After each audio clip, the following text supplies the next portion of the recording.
Hi நண்பர்களே, இன்றைக்கு நாங்கள் செய்ய போகிறது கேசரி. அதுக்கு தேவையான பொருட்கள் என்னென்று பார்ப்போம். இந்த சுண்டால் நான் 1.5 சுண்டு ரவை எடுத்து வச்சிருக்கிறேன், 1 பிஞ்ச் உப்பு எடுத்து வச்சிருக்கிறேன், 2-3 பிஞ்ச் ஏலக்காய் பவுடர். இது நாங்கள் பச்சை கலர் போட போகிறோம். உங்களுக்கு பிடிச்ச கலர் என்ன கலர் இருந்தாலும் போடுங்கோ. இதில் ஒரு 20 கேஷ்யூஸ் எடுத்து ஊற வச்சிருக்கிறேன்.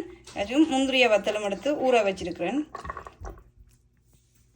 மற்றது நெய் இருக்குது. இப்போ நாங்கள் அடுப்பை ஆன் பண்ணிட்டோம். நாங்கள் இந்த கரண்டியால் ஒரு 4 கரண்டி நெய் விட போகிறோம். இதுக்குள்ள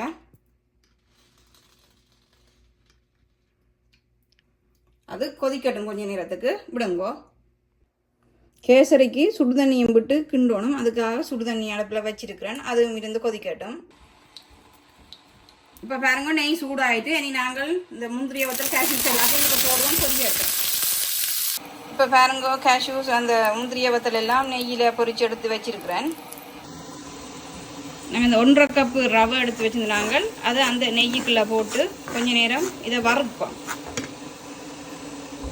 பாருங்க, இப்போ 2-3 மினிட்ஸாக நான் அந்த நெய்யில் அந்த ரவையை போட்டு வறுத்து கொண்டிருக்கிறேன். ஆக டூ மச்சாக வறுக்க வேண்டாம், ஒரு கொஞ்ச நேரம் வறுத்தா காணும். இப்போ நல்லா வறுபட்டுட்டுது, கணக்கான பதத்தில் வறுத்தாச்சு. நீங்கள் எடுத்து வச்சு இந்த ஏலக்காயையும் உப்பையும் அதுக்குள்ளே போடுங்கோ.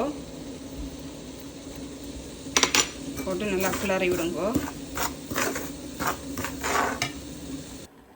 உங்களுக்கு பிடிச்ச கலர் எடுத்து வையுங்கோ. எடுத்து அதுக்குள்ளே விட்டு அதையும் வச்சு ஒரு 2-3 ஷாட் விட்டுட்டு நீங்கள் நல்லா மிக்ஸ் பண்ணுங்க. அந்த கலர் வந்து அதோட சேர்ந்து விரட்டும். கலர் விட்டு நல்லா எல்லா இடத்தையும் படுற மாதிரி மிக்ஸ் பண்ணுங்க. மிக்ஸ் பண்ணிவிட்டு தண்ணி ஏற்கனவே கொதிக்க வச்சுருந்தேன்னா தண்ணி கொதிச்சுட்டு இனி நாங்கள் இதை தண்ணியை விட்டு அதுக்கு கிண்ட போகிறோம். இப்போ பாருங்க, நல்லா தண்ணியெல்லாம் போட்டு மிக்ஸ் பண்ணி கொண்டு இருக்கிறோம். இதை கிளறணும். நல்லா கிளறி போட்டு ஏற்கனவே நீங்கள் பொரிச்சு வச்சுருந்த இது எல்லாத்தையும் இதுக்குள்ள போடுங்கோ. கேஷ்யூ முந்திரிய வத்தலாம் போடுங்கோ. போட்டுட்டு 2 கரண்டி நெய்யும் அதுக்கு மேலே விடுங்கோ. திருப்போம் 2-3 கரண்டி விடணும். விட்டால் தான் நல்லா இருக்கும். கணக்கு நெய் விட்டால் தான் நல்லா இருக்கும். நாங்கள் இப்போ 3 கரண்டி விட்டுருக்குறேன். விட்டு இன்னொரு 2 கரண்டி அப்புறம் கொஞ்சம் தலை விடுவேன். நான் உங்களுக்கு சுகர் எடுத்து வச்சுருந்தேன்னா அதை காட்ட மறந்துட்டேன். சீனியை அந்த கப்பாலே 1/2 கப்பு சுகர் எடுத்து வச்சிங்கன்னா காணும். அதையும் போட்டு நல்லா மிக்ஸ் பண்ணுங்க. இப்படி நல்லா மிக்ஸ் பண்ணுங்க. ஏற்கனவே 3 கரண்டி விட்டேன்னா திருப்பம் அதால் இன்னும் 2 கரண்டி விட்ட போகிறேன். விட்டுட்டு அதை நல்லா மிக்ஸ் பண்ணுங்க. ஒரு கொஞ்ச நேரத்துக்கு ஒரு 5 நிமிஷத்துக்கு நல்லா எல்லாத்தையும் எப்படியும் மிக்ஸ் பண்ணுங்க.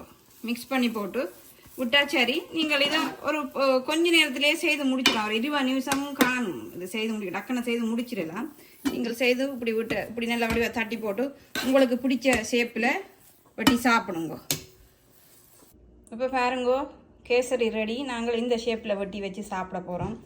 நீங்களும் இப்படி செய்து சாப்பிடுங்க, நல்லா இருக்கும். Thank you for watching.